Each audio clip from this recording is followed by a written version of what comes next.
Cinema ஆரம்பிக்கும்போது Colombian பார்டர்ல டென்ஷனா இருக்குது. ராணுவ சோல்ஜர்ஸ் ஒவ்வொரு வண்டியையும் உன்னிப்பா செக் பண்றாங்க. ஒரு கார்கோ ட்ரக் உள்ள போகுது. பார்க்க சாதாரண நார்த் அமெரிக்கன் குட்ஸ் ஏத்திட்டு போற மாதிரி இருக்குது. ஆனா அது போய் சேர வேண்டிய இடத்துக்கு போனதும் ஒரு அதிர்ச்சியான விஷயம் தெரிய வருது. கிறிஸ்னு ஒரு அமெரிக்கன் அந்த கிரேட்ஸுக்கு கீழே ஒளிஞ்சிருக்கான். டிரைவர்ஸ் அவன்கிட்ட இருந்து இன்னும் கொஞ்சம் மணி புடுங்க பாக்குறானுங்க. கிறிஸ் ஏற்கனவே பணம் கொடுத்திருந்தாலும் அவங்க பேராசை அதிகமாகிடுச்சு. கிறிஸ் சட்டன்னு அவங்கள சும்மா நசுக்கி தூக்கி போடுறான். பார்க்க சாதாரணமா தெரியலாம், ஆனா அவன் வேற லெவல். இதுதான் டயப்ளோவோட ஆரம்பம். அதே சமயம் கிறிஸ் ஒரு லேடி கிரேவுக்கு போறான்.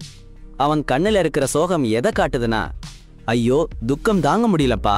அதுக்கும் மேல ஒரு ஆழமான தனிப்பட்ட வலி வேற. கொஞ்ச நேரத்துல ஒரு பணக்கார ஏரியாவில் ஒரு சின்ன பொண்ண தூரத்துல இருந்து பார்க்கறான். அந்த பொண்ணு பேரு அலிசா விசன்டேன்னு ஒரு பெரிய கார்டெல் பாஸோட ஒரே பொண்ணு. கொலம்பியா பிளாக் மார்க்கெட் ஆட்டி படைக்கிறாரு விசன்டே. அவரை பார்த்தாலே பல பேருக்கு பயம். ஆனா வீட்டுல அவர் ஒரு பரிதாபமான அப்பா. 5 வருஷமா அலிசா அம்மா இல்லாம பயங்கரமா ப்ரொடெக்ட் பண்ணிட்டு இருக்காரு. வேறொரு பக்கம் ஒரு பேக்கரி க்ளோஸ் பண்ண போறாங்க. எல் கார்வோன்னு ஒருத்தன் போகவே மாட்டேங்கிறான். அமைதியா உட்கார்ந்து இருக்கான். ஆனா அவன் இருக்கிறதே ஒரு மாதிரி பயமா இருக்கு. கவுண்டர்ல இருக்கிற ஒரு பொண்ணு போக சொன்னதும் டக்குன்னு கையில இருக்கிற ஃபேக் கையில இருந்து ஒரு ஷார்ப் நைஃப் எடுத்து அவளை மிரட்டுறான் பாருங்களேன். அப்போ ஒரு போலீஸ் ஆஃபீஸர் வந்துட்டா ஜின் எடுத்து எல் கார்வோவை பின்வாங்க சொல்றா. இல்லனா கதி அதோகதின்னு மிரட்டுறா.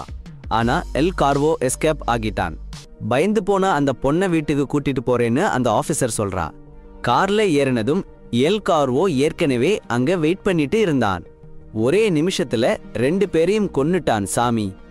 சீக்கிரமே தெரிய வருது, எல் கார்வோ வெறும் ரவுடி இல்லையாம், அவன் ஒரு கான்ட்ராக்ட் கில்லர். அப்பா என்ன கொடுமைடா இது. அசத்தல் கொடூரத்துக்கு பேர் போன ஒருத்தன் இருக்கானே, அடேங்கப்பா. அடுத்த நாள் காலையில அலிசா ஸ்கூலுக்கு போறா. கூடவே அசன்டேவோட 2 பாடி கார்டு வேற. ஏன்னா அவ ஒரு பெரிய கார்டெல் பாஸோட பொண்ணு. ஆபத்து எப்பவும் அவளை சுத்திட்டே இருக்குது. ஐயோ. ரெட் சிக்னல்ல நிக்கும்போது ஒரு பெக்கர் வந்து விண்ஷீல்ட் துடைக்க ஆரம்பிக்கிறான் காசு கேட்டு. ஆனா யாருமே கண்டுக்கல. டென்ஷன் ஆகி படக்குன்னு காரோட சைட் மிரர் உடைச்சிட்டான். பாடி கார்ட்ஸ் பதறி அடிச்சு வெளியே வராங்க. ஆனா அந்த பெக்கர் சும்மா இல்லைங்க. கும்முன்னு சண்டை போட்டு அவங்கள அடிச்சு தூக்கி எறிகிறான். இவன் சாதாரண ஆள் இல்ல, கிறிஸ் மாறுவேஷத்துல இருக்கான். அடப்பாவி. அப்படியே ஒரே கேயாஸ். அலிசா தப்பிக்க ட்ரை பண்றா. ஆனா கிறிஸ் அவளை பிடிச்சு அசன்டேவோட கார் ட்ரங்க்குள்ள தள்ளி பூட்டிட்டான். கடத்தல் நியூஸ் காட்டு தீ மாதிரி பரவிடுச்சு. விசன்டே கோபத்துல வெடிச்சு சிதறான். தன்னோட பாடிகார்ட்ஸை நல்லா கவனிச்சிட்டான், பொண்ணை காப்பாத்தாததுக்கு. உடனே அவனோட கிரிமினல் நெட்வொர்க் கான்டாக்ட் பண்றான். செம கடுப்புல இருக்கான் பாருங்க. அடேங்கப்பா, ஆளை கடத்தினா செக் புக்ல கையெழுத்து போட்டு தர்றாங்களாமே. யாராவது அந்த அலிசாவை பத்திரமா கொண்டு வந்தா காசு மழையாம். அடர்ந்த காட்டுக்குள்ள கிறிஸ் ட்ரங்க் திறக்கிறான். அலிசாவை வெளியே எடுக்கிறான். அவ்வளோதான், அலறி அடிச்சுக்கிட்டு தப்பிக்க பாக்குறா. ஆனா கிறிஸ் ஒரு சாதாரண கடத்தல்காரன் மாதிரி இல்லைங்க. கூலா மெதுவா பேசுறான். அப்படியே ஒரு பழைய போட்டோவை காட்டுறான். அதுல கிறிஸும் அலிசாவோட அம்மாவும் விசன்டேவும் இருக்காங்களாம். அடக்கொடுமையே. வருஷத்துக்கு முன்னாடி அலிசாவோட அம்மா மேல கிறிஸ் காதல் இருந்ததாம். சாகிறதுக்கு முன்னாடி அலிசாவா விசன்டே கிட்டையும் அந்த கார்டல் லைஃப் கிட்டையும் இருந்து காப்பாத்த சொல்லி கிறிஸ் சத்தியம் பண்ணி கொடுத்தாளாம். அதான் இப்போ காப்பாத்த வந்திருக்கானாம். ஆனாலும் அலிசா நம்பிக்கை இல்ல. என்னத்த நம்புறது, யார நம்புறதுன்னே தெரியல. கிறிஸ் நம்புறதுக்கு ஆதாரம் கேக்குறா. அடப்பாவி. கிறிஸ் உடனே ஒரு ஜிஎன் எடுத்து கொடுக்கிறான். அலிசா குறி பாக்குறா. சுட்டு தள்ளட்டுமான்னு பாக்குறா. என்னை வீட்டுக்கு கூட்டிட்டு போன்னு கத்துறா. ஜீசஸ் கிரைஸ்ட், இப்பவே கார்ல ஏறுன்னு மிரட்டுறா. ஆனா கிறிஸ் வண்டியை இன்னும் காட்டுக்குள்ள ஓட்டுறா. கொதிச்சு போன அலிசா மறுபடியும் ட்ரிகர் இழுக்கிறா. ஆனா G1ல புல்லட்டே இல்லையாம். யோ பாவம். கொஞ்ச நேரம் கழிச்சு கிறிஸ் ஒரு கேஸ் ஸ்டேஷன்ல நிக்கிறாரு. அங்க ஒரு கூட்டத்தை பார்த்துட்டு நம்ம அலிசா உருடியா தோணுது. சான்ஸ புடிச்சு கத்திக்கிட்டு உதவி கேட்கிறா. அடேங்கப்பா. ஒரு குரூப்பான யங்மென் குதிச்சு கிறிஸ் கூட ஃபைட் போட ட்ரை பண்றாங்க. வேணாம் வேணாம், ஃபைட் பண்ணாதீங்க. அவன் டிஸ்ட்ராக்டடா இருக்கும்போது அலிசா ஒரு பே ஃபோன் கண்டுபிடிச்சு விசன்டே கால் பண்றா. ஆனா அவன் எங்க இருக்கான்னு சொல்றதுக்குள்ள கிறிஸ் ஃபைட் முடிச்சுட்டு அவளை பிடிச்சுக்கிறான். ஆமாங்க, இந்த தடவை அவ ஓடி போகாம இருக்கிறதுக்கு கையை கட்டிடுறான். மறுபடியும் ரோட்ல அலிசா வீட்டுக்கு போகணும்னு கெஞ்சிக்கிட்டே இருக்கா. அப்போ கிறிஸ் ஒரு பாம் ஷெல்ல போடுறான். அவதான் அலிசாவோட ரியல் ஃபாதர். ஆமாம். 15 வருஷத்துக்கு முன்னாடி அவனும் அவங்க அம்மாவும் ஒன்னா இருந்தாங்களாம். அலிசா பிறந்தப்போ கிறிஸை அரெஸ்ட் பண்ணி 15 வருஷம் ஜெயில போட்டாங்களாம். ஐயோ, அலிசா ஷாக் ஆகி குழம்பி போயிட்டா. என்ன நம்புறதுனே தெரியல. விசென்டே யாரு அவளை வளர்த்தாரோ அவர் எப்பவும் கூடவே இருந்திருக்காரு. ஆனா கிறிஸ் ஒரு ஒரு ஸ்ட்ரேஞ்ச் ஸ்டோரியோட வந்து நிக்கிறாரு. அதே டைம்ல விசென்டே டெஸ்பரேட் ஆகிட்டாரு. இன்னும் அலிசாவை காணோம். அவருக்கு பொறுமையே இல்ல. அவர் ஆர்டர் போடுறாரு. ஆத்தாடி, என்ன நடக்க போகுதோ? நம்பகமான ரைட் ஹேண்ட் மேன் நிக்கை ரிவார்டை டபுள் ஆக்கி எப்படியாவது அலிசாவை கூட்டிட்டு வர சொல்லிட்டாரு. நிக் ஓகே சொல்றான். ஆனா சீக்ரெட்டா எல்குர்வுக்கு கான்டாக்ட் பண்றான் பாருங்க. அவன் பேசுற டோன்ல ஏதோ விசென்டேக்காக பிளான் பண்ணி ஒளிச்சு வச்சிருக்கான் போல. அதே டைம்ல கிறிஸ்ஃபீம் அலிசாவும் ஒரு குவைட்டான டைனர்ல நிக்கிறாங்க. கிறிஸ் அவளை காம் பண்ண ட்ரை பண்றான். அப்போ அவங்க அம்மா ஆக்சிடென்ட்ல சாகலையாம். அவங்கள மர்டர் பண்ணிட்டாங்களாம். அதுவும் கில்லர் விசென்டேக்காக வேலை செஞ்சிருக்கானாம். அடப்பாவி. அலிசா நம்பவே மாட்டேங்கிறா. விசென்டே அவ மேல அவ்வளோ லவ் அண்ட் கேர் காட்டியிருக்காராம். சடன்லி ஒரு குரூப் ஆஃப் கேங்ஸ்டர்ஸ் வந்து இறங்குறாங்க. அலிசாவை கூட்டிட்டு போக வந்திருக்காங்க பாருங்க. கிறிஸ் பயங்கரமா ஃபைட் பண்றான். ஆனா அவனுங்க ரொம்ப பேரு. கேங்ஸ்டர்ஸ் அலிசாவை பிடிச்சிட்டாங்க. கிறிஸ் துரத்திட்டு வந்துடக்கூடாதுன்னு அவனோட டயர்ஸை ஷூட் பண்ணி விட்டுட்டு ஸ்பீடா போயிட்டாங்க. இருந்தாலும் கிறிஸ் விடல. அட்டாக் பண்ணவங்கள ஃபைட் பண்ணி விரட்டி அடிக்கிறான். அதுல ஒருத்தங்கிட்ட இருந்து அலிசாவை எங்க கூட்டிட்டு போறாங்கன்னு தெரிஞ்சுக்கிறான். மீன்வைல் கேங்ஸ்டர்ஸ் அலிசாவை ஒரு கார்டல் அலிகிட்ட கூட்டிட்டு போறாங்க. பெட்ரோன்னு ஒருத்தன் இருக்கான். பெட்ரோ விசென்டே கால் பண்ணி போனை அலிசா கிட்ட கொடுக்கறான். அலிசா ஒரு நிமிஷம் கூட யோசிக்காம விசென்டே கிட்ட அவங்க அம்மாவோட டெத் காரணம் நீதானான்னு கேக்குறா. விசென்டே ஆடிப்போய் அப்படியே அமைதியாயிடுறான். ஆனா அலிசா கிறிஸோட நேம் சொன்னதும் விசென்டே பதறி போய் உறைஞ்சு போயிட்டான். அவன் பதில் சொல்ல வாயெடுக்கிறதுக்குள்ள எல் கார்வோ திடீர்னு பெட்ரோவோட கம்பவுண்ட் அட்டாக் பண்ணிடுறான். துப்பாக்கி சத்தம், கரும்புகைன்னு ஒரே கலேபரமா இருக்கு. அலிசா எப்படியாவது தப்பிக்க பார்க்கிறா.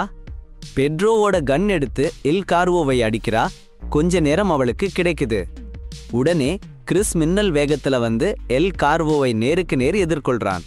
சண்டை பயங்கரமா இருக்கு. கிறிஸ் கொஞ்சம் டல்லா தெரிகிறான். ஆனா எல் கார்வோவோட உண்மையான டார்கெட் கிறிஸ் இல்ல, அலிசா தான். எல் கார்வோ கிறிஸ் தரையில தள்ளிட்டு அலிசாவை துரத்துறான். தன்னோட டாட்டர் ஆபத்துல இருக்கிறத பார்த்த கிறிஸ் வழியையும் மீறி எல் கார்வோவை அட்டாக் பண்ணிடுறான். 2 பேரும் செகண்ட் ஃப்ளோர்ல இருந்து கீழே விழுந்துடுறாங்க. அடேங்கப்பா, கொடூரமான சண்டை இன்னும் தொடர்ந்துகிட்டே இருக்குது.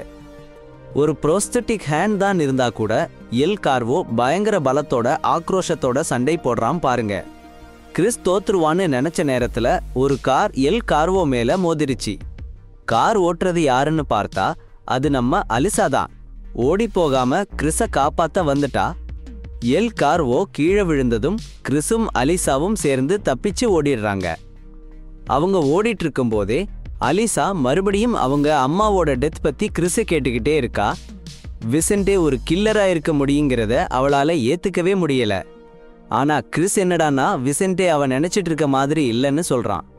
வருஷத்துக்கு முன்னாடி அவனும் விசென்டேவும் அலிசாவோட அம்மாவும் க்ளோஸ் ஃப்ரெண்ட்ஸா இருந்தோம், பார்ட்னர்ஸா கிரைம்ல இருந்தோம்னு சொல்றான். ரிஸ்கான ஜாப்ஸ் எல்லாம் எடுத்து ரொம்ப டேஞ்சரான வாழ்க்கையை வாழ்ந்தோம். அலிசாவோட அம்மா கிறிஸோட குழந்தைக்கு பிரெக்னன்ட் ஆனதும் எல்லாமே மாறிப்போச்சு. அப்போ அவங்க கையில காசு இல்லாம ரொம்ப கஷ்டப்பட்டுட்டாங்க.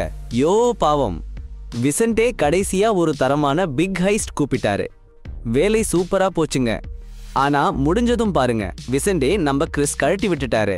என்ன ஒரு துரோகம் பாத்தீங்களா? எவிடன்ஸ் எல்லாம் வச்சு கிறிஸ் போலீஸ் கிட்ட மாட்டி கொடுத்துட்டாரு.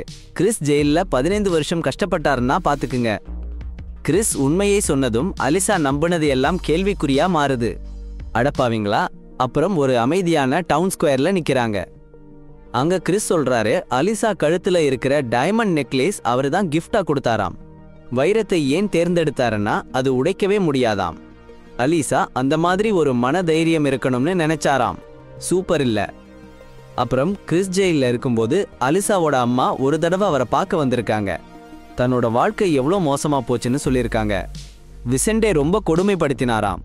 முக்கியமா அவரை கல்யாணம் பண்ணிக்க முடியாதுன்னு சொன்னதுல இருந்து அலிசாவை கூட்டிட்டு ஓடி போக பிளான் பண்ணியிருக்காங்க.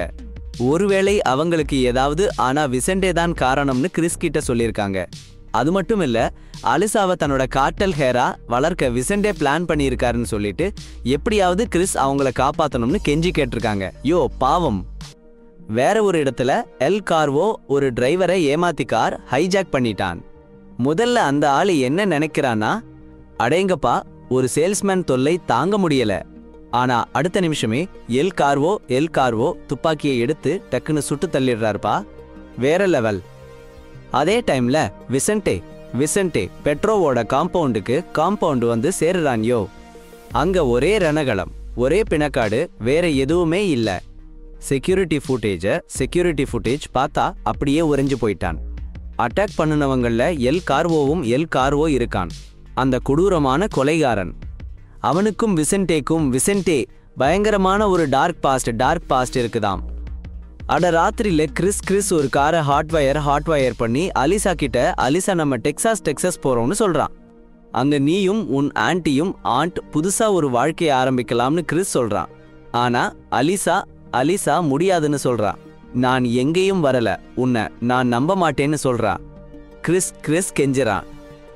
காட்டல் வாழ்க்கை உன்னை அழிச்சிடும்னு சொல்றா. ஆனா அலிசா அசரவே இல்ல. அலிசா ஒரு உண்மையை சொல்றா. நீ அப்பான்னு சொல்ற, ஆனா நீ என் கூட இல்ல, உன்னோட நான் வாழ விரும்பலன்னு சொல்றா. அப்படியே டென்ஷன் ஏறுது. அப்போதான் ஸ்டோலன் கார் ஓனர் அங்க வந்து சேர்றாரு. கிறிஸ் துப்பாக்கிய உருவி சமாளிக்கலாம்னு பாக்குறான். ஆனா அலிசா அந்த சந்தர்ப்பத்தை பயன்படுத்தி டக்கேன்னு டிரைவர் சீட்ல ஏறி ஒரே எத்துறா. ஸ்பீடு தான் கதி. அலேக்கா விசென்டே ஃபோன் பண்ணி ஹெல்ப் கேட்கலாம்னு பார்த்தா அதுக்குள்ள எல் கார்வோ வந்துட்டாருப்பா. விடாம துரத்த அலேக்கா மாட்டிட்டா. ஆப்பிள நீட்டி ஒரு ஆஃபர் பாருங்க. அப்படியே உறைஞ்சு போயிட்டா அலேக்கா. அப்போதான் நம்ம கிறிஸ் வந்து காப்பாத்துறாரு. டர்ன்னு ஒரு ஷூட் அவுட். ஆனா சீன் அப்படியே மாறுது பாருங்க. எல் கார்வோ அலேக்காவை பிடிச்சு ஹோஸ்டேஜா வச்சுட்டாரு. கிறிஸ் சரண்டர், 2 பேரையும் கட்டி போட்டுட்டாரு. ஐயையோ, கிறிஸ டார்ச்சர் பண்ண ஆரம்பிச்சிட்டாரு எல் கார்வோ. யாரு நீ உண்மையை சொல்லுன்னு கேக்குறாரு. முடியாம அலேக்கா உண்மையை உளறிட்டா. கிறிஸ் அவளோட அப்பான்னு சொல்லிட்டா. அப்படியே ஷாக் ஆகிட்டாரு கிறிஸ். வலி தாங்க முடியாம கதறாரு. எல் கார்வோ ஒரு சிரிப்பு சிரிச்சாரு பாருங்க, ஏதோ புது பிளான் போட்ட மாதிரி. அப்படியே கிறிஸ நாக் அவுட் பண்ணிட்டாரு. மறுநாள் காலையில விசென்டே வர்றாரு. என்ன கொடுமை, கிறிஸ மரத்துல டயர் கீழே போட்டு தொங்க விட்டுருக்காங்க. செத்துட்டாருன்னு பார்த்தா இன்னும் மூச்சு இருக்கு. கோவத்துல கதறாரு விசென்டே. அலேக்கா இனிமே எனக்கு தான், உனக்கு எப்பவுமே கிடைக்க மாட்டான்னு கத்துறாரு. என்ன ஒரு ட்விஸ்ட் பாருங்க. அடேங்கப்பா, அவளுக்கு தகுதியான வாழ்க்கைய கொடுங்க. ஆனா கிறிஸ் சும்மா விடமாட்டான் பாருங்க. விசென்டேய கொன்னுடுவேன்னு சபதம் எடுக்கிறான். அடேங்கப்பா. அதுக்கு விசென்டே என்ன பண்றாருன்னா, டயரை எட்டி உதைச்சு கிறிஸ் தொங்கி தவிச்சு சாகுற அளவுக்கு விட்டுட்டு அப்புறமா கயிறை அறுத்து விடுறாரு. என்ன ஒரு ட்விஸ்ட் பாருங்க. எல் கார்வோவை கண்டுபிடிக்க கிறிஸ் இன்னும் உயிரோட தேவைங்கிறதால விசென்டே அவனை விட்டுடுறான். கார்ல போறப்போ விசென்டே கிறிஸ் ஏமாத்திட்டேன்னு ஒத்துக்கிட்டாலும் அலிசாவோட அம்மாவை கொன்னது நான் இல்லைன்னு சொல்றான். அலிசா அவனோட பயாலஜிக்கல் டாட்டர் இல்லைன்னாலும் தன்னோட பொண்ணு மாதிரியே அவளை லவ் பண்றேன்னு சொல்றான் பாருங்க. அடுத்த நிமிஷமே எல் கார்வோவோட கால் விசென்டே வருது. அந்த அசாசின் அலிசாவை விடுவிக்க சொல்றான். ஆனா எல் கார்வோ முடியாதுன்னு சொல்லிட்டு நேர்ல வந்து பார்க்க சொல்றான். அடேங்கப்பா, ட்விஸ்ட் மேல ட்விஸ்ட். எல் கார்வோ ரகசியமா நிக் கூட சேர்ந்து விசென்டேவோட கார்ட்டல்லையே உள்ள இருந்து கவிழ்க்க பிளான் போடுறான். விசென்டே கோபம் தலைக்கேறுது. யோசிக்கவே இல்ல, நிக் ஸ்பாட்லயே போட்டு தள்ளுறான். அப்புறமா எல் கார்வோ ஏன் இவ்ளோ ஆத்திரத்துல இருக்கான்னு விசென்டே சொல்றான். வருஷத்துக்கு முன்னாடி விசென்டே ஒரு ஜாப்காக அவனை ஹையர் பண்ணான். ஆனா எல் கார்வோ பேராசை பிடிச்சு ரூல்ஸ் மீற ஆரம்பிச்சிட்டான். அவனை நிறுத்த விசென்டே 15 பேரை டிராங்குவிலைசர்ஸோட ஒரு ரிமோட் லொகேஷன் அனுப்பி எல் கார்வோவை கொல்ல முயற்சி பண்ணாராம். இண்டஸ்ட்ரியல் ஷ்ரெடரா. ஆனா எல் கார்வோ தப்பிச்சிட்டான் பாருங்க. எப்படின்னா தன்னோட கையை தானே வெட்டிக்கிட்டு அந்த ஆளுங்களை பூராம் கொன்னுட்டான். அடேங்கப்பா, இப்ப பார்த்தா எல் கார்வோ பழி வாங்க துடிக்கிறான் போல. என்ன கொடுமை சார் இது. முதல் தடவையா கிறிஸும் விசென்டேவும் ஒன்னு சேர்ந்து அலிசாவை காப்பாத்தணும். ஒரு பழைய அபாண்டன் ஃபேக்டரிக்கு வந்துட்டாங்க. கிறிஸ், விசென்டே கூட 2 பாடி கார்ட்ஸ் வேற எல்லாம் பிரிஞ்சி தேட ஆரம்பிச்சுட்டாங்க. ஆனா விசென்டே உள்ள போனதும் அந்த 2 பாடி கார்ட்ஸும் செத்து கிடக்காங்க. யோ, திடீர்னு எல் கார்வோ நிழல்ல இருந்து வந்து விசென்டேய கன் முனையில நிறுத்திட்டான். அடப்பாவி, அப்படியே விசென்டேயே அலிசா இருக்கிற இடத்துக்கு இழுத்துட்டு போறான். அலிசாவை ஒரு கன்வேயர் பெல்ட்ல செயின் போட்டு கட்டி வச்சிருக்காங்க. அது அப்படியே இண்டஸ்ட்ரியல் ஷ்ரெடர் போகுது. அதே ஷ்ரெடர்ல விசென்டே ஒரு காலத்துல எல் கார்வோவை போட ட்ரை பண்ணான்ல. அப்புறம் எல் கார்வோ ஒரு கொடூரமான அல்டிமேட்டம் கொடுக்கறான். விசென்டே கிட்ட ஒரு சாவை கொடுத்து என்ன காப்பாத்திக்க அதே மாதிரி உன் பொண்ணை காப்பாத்து பாப்போம்னு சவால் விடுறான். விசென்டே அந்த மெஷின் நிறுத்த பாக்குறான், முடியல.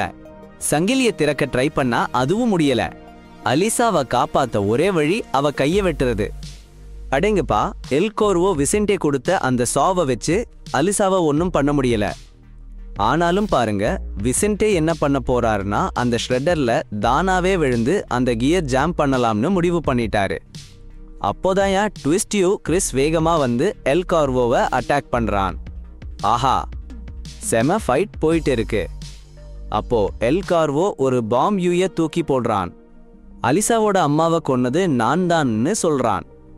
விசென்டே தான் ஆர்டர் போட்டான். அது ஒரு சூசைட் மாதிரி தெரியணும்னு பிளான் பண்ணான். ஆனா எல் கார்வோ சும்மா கொலை பண்ணல, அவளை ரொம்ப கொடுமை பண்ணி சொல்லவே கூச்சமா இருக்கு. இதனால விசென்டே பயங்கர கோபமாயிட்டான். அதான் எல் கார்வோவை போட பிளான் பண்ணி அதுவும் ஃபெயில் ஆயிருச்சு.